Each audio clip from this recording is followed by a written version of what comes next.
Good morning students. Previous lecture में बेटा मैंने अपवर्तक दूरदर्शी की क्रियाविधि और उसका डेरिवेशन ड्राइव करवा दिया था। तो आज जो पढ़ने वाले हैं वो है बेटा परावर्तक दूरदर्शी।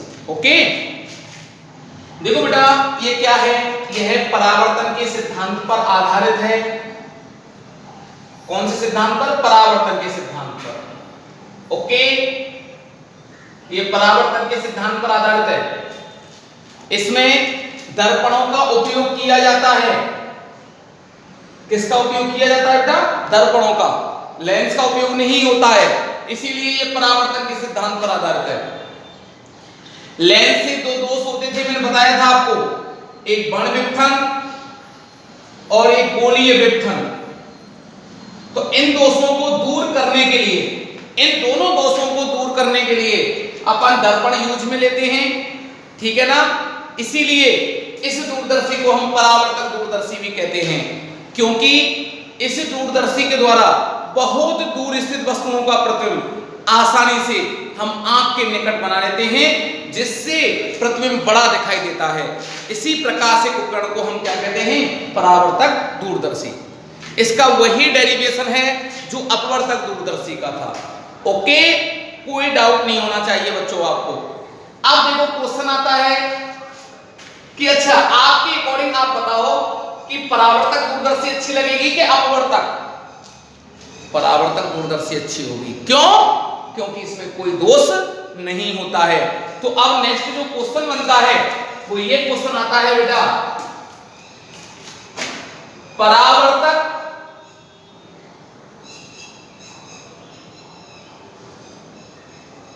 दूरदर्शी की तुलना में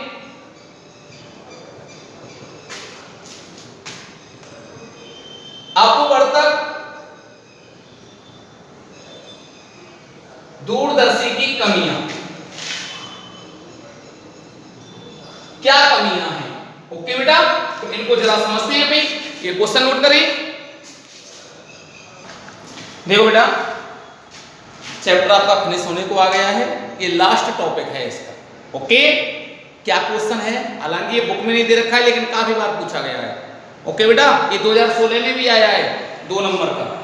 4 कमियां पूछी गई थी। परावर्तक दूरदर्शी में प्रकाश का अवशोषण कम होगा। क्यों होगा? देखो जरा भाई, सीधी सी बात है, परावर्तक दूरदर्शी में क्या यूज लेते हैं बेटा? दर्पण। और अपवर्तक दूरदर्शी में क्या लेते हैं बेटा? लेंस। इस बात को तो जानते हो आप लोग। अब जरा देखिए, अवशोषण कम क्यों होता है इसमें? क्योंकि इसमें ना प्रकाश है वो दर्पण को छूकर के लौट जाता है, और इसमें प्रकाश है ना उसमें से होकर गुजरता है। किसमें से होकर गुजरता है? लेंस में से होकर। इसमें ना अंदर होकर जाएगा, अवशोषण ज्यादा होगा।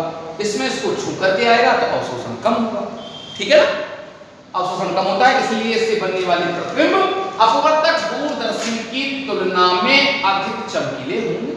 सीधी सी बात है। दूसरी बात, परावर्तक दूरदर्शी में अदृश्य के रूप में क्या लेते हैं बेटा? परवलयाकार अवतल दर्पण। इस अवतल दर्पण का उपयोग करते हैं, ठीक है ना बेटा।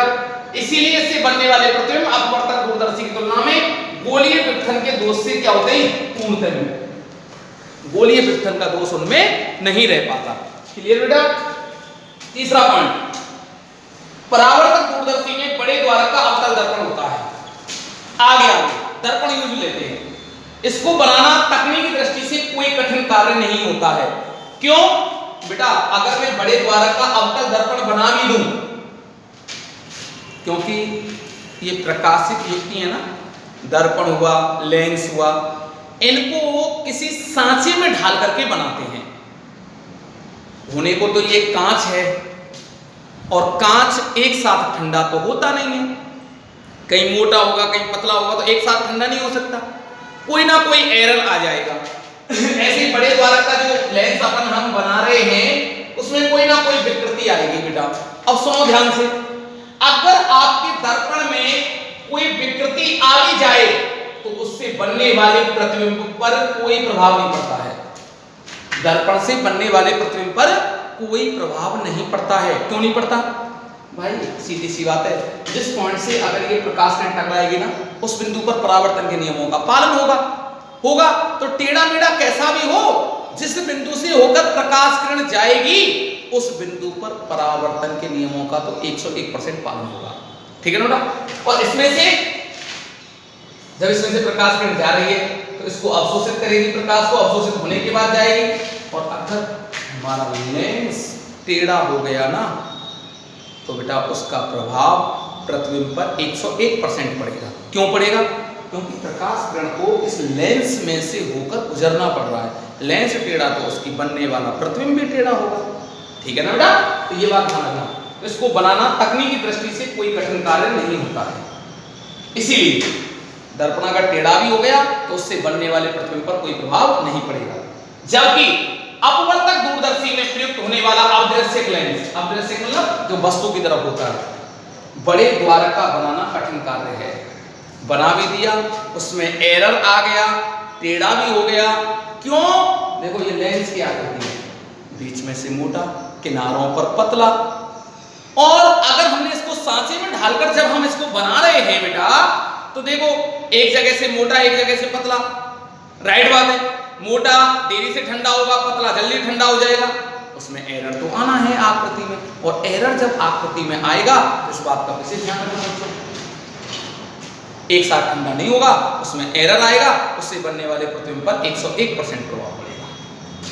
ठीक है ना। यही लिखा है, बनाना कठिन कार्य होता है। इसीलिए परावर्तक दूरदर्शी की आवर्धन क्षमता और विभेदन क्षमता अपवर्तक दूरदर्शी की तुलना में अधिक होती है। ठीक है ना बेटा। परावर्तक दूरदर्शी से बनने वाले प्रतिबिंबों में किसका दोष नहीं रह पाता है? वर्णविपथन का, क्योंकि इसमें दर्पण यूज लेते हैं। ओके बेटा, थ्योरी के आपके सारे कॉन्सेप्ट यहाँ तक आज क्लियर हो जाते हैं। सबसे लेंथी चैप्टर है, बहुत बड़ा चैप्टर है बेटा ये। ठीक है ना।